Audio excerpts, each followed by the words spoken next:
I trust this finds you doing well.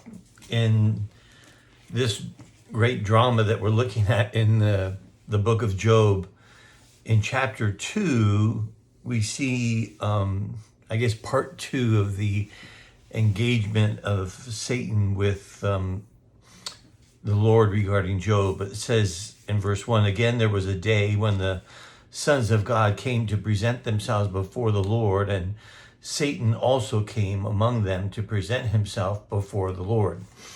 Now, there's nothing in here that tells us anything about how often this was, but the angels who had been faithful and Satan, who represents the angels who had been unfaithful, still came into the presence of the Lord to give a report of what they were doing. And Satan's domain is on the earth.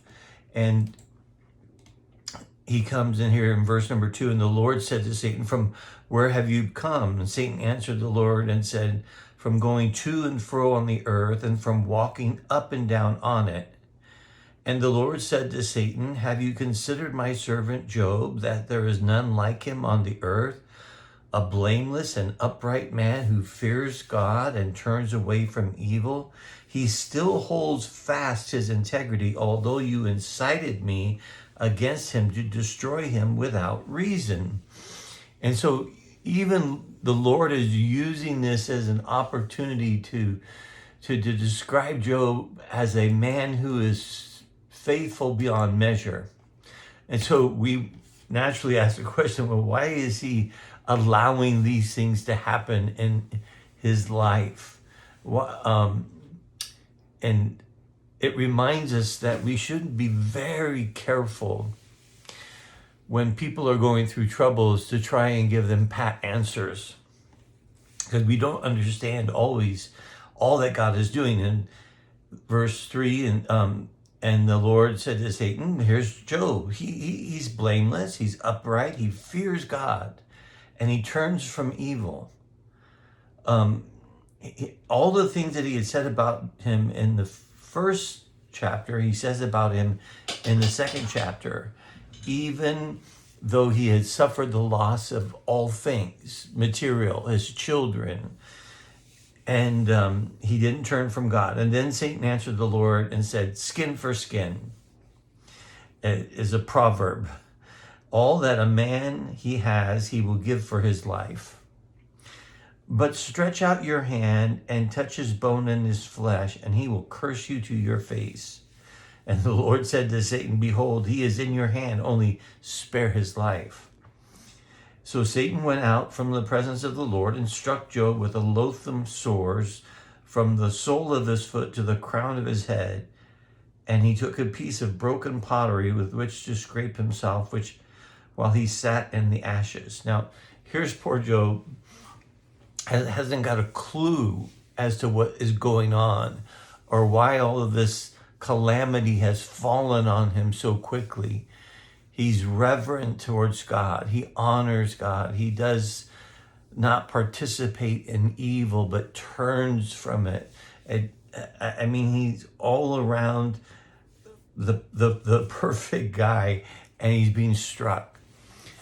But I think there's a key here that God has something more for Job that is going to be exposed. And Satan, we learn, is all about seeking to deceive and to destroy.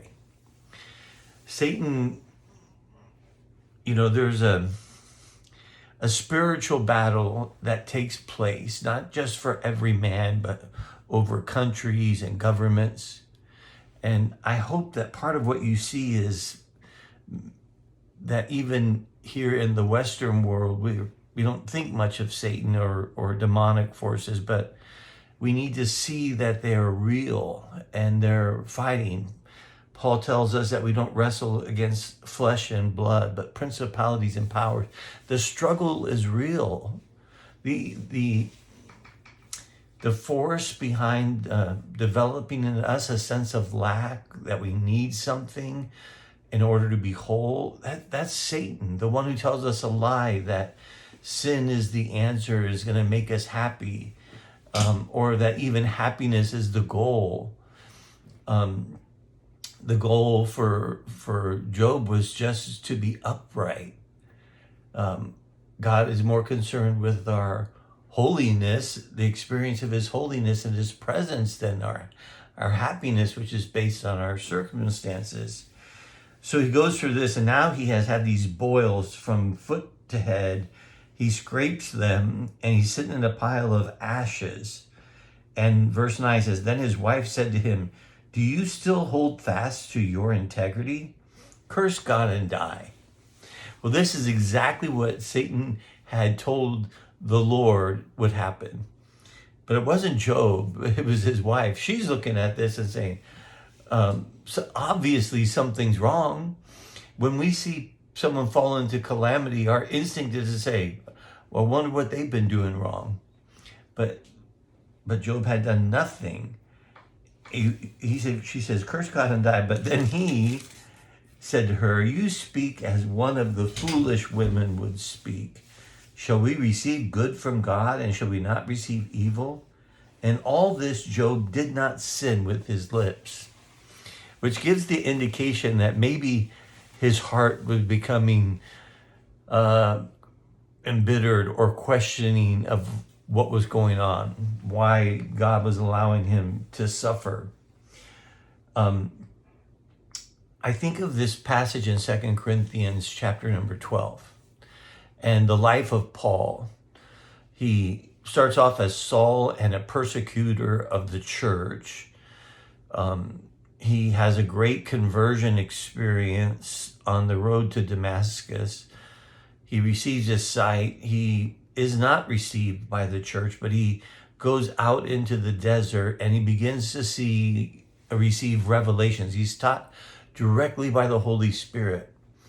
And then in chapter 12 of 2 Corinthians, he describes this passage. He says, starting in verse 7, it says, so to keep me from being conceited because of the surpassing greatness of the revelations, a thorn was given me in the flesh, a messenger of Satan to harass me, to keep me from becoming conceited. So Paul, the natural man of Paul, could become very conceited because he had seen so many miracles, but beyond all of the miracles that he had participated in, he had these deep, profound revelations directly from God. And to prevent him from becoming conceited, God allowed a messenger of Satan to come and afflict him. And I imagine that this is happening today. I mean, think about it. You see someone who's afflicted and there's a reason, or God's using it for some good purpose. Because Job gets this part wrong. He says, shall we receive good from God and shall we not receive evil? But God doesn't dispense evil. The evil one, Satan, is the source of all that is evil. But God can use even that evil to do a work in us. Paul said, 3 times I pleaded with the Lord about this, that it should leave me. But he said to me, my grace is sufficient for you, for my power is made perfect in weakness. Therefore I will boast all the more gladly of my weakness, so that the power of Christ may rest upon me. For the sake of Christ, then, I am content with weakness, insults, hardships, persecutions, and calamities. For when I am weak, then I am strong. Paul had come to see that the complete insufficiency of self-sufficiency. And what did God use to bring that about? A messenger of Satan. How did it manifest? Well, maybe it was partly a condition of his eyes, because there was obviously difficult for him to write. In Galatians, he said they would have given him their own eyes. It doesn't matter how Satan attacks us. It can be internal, emotional, or it could be a physical hardship. But Paul understood that God was using it for good, that in his weakness, he could experience the power of God. And I believe that that's the end purpose of what he's doing with Job as well. Job was blameless. He turned from evil. He was a righteous man. But did he understand his full dependence upon God? Had he been liberated from self-righteous judgment? I think we're going to see that. But he didn't sin with his lips. Now, in verse 11, it says, now when Job's 3 friends heard of all this evil that had come upon him, they came each from his own place, Eliphaz the Temanite, Bildad the Shuhite, and Zophar the Naamathite. They made an appointment together to come to show him sympathy and comfort him. And when they saw him from a distance, they did not recognize him. And they raised their voices and they wept. And they tore their robes and sprinkled dust on their heads towards heaven. And they sat with him on the ground 7 days and 7 nights.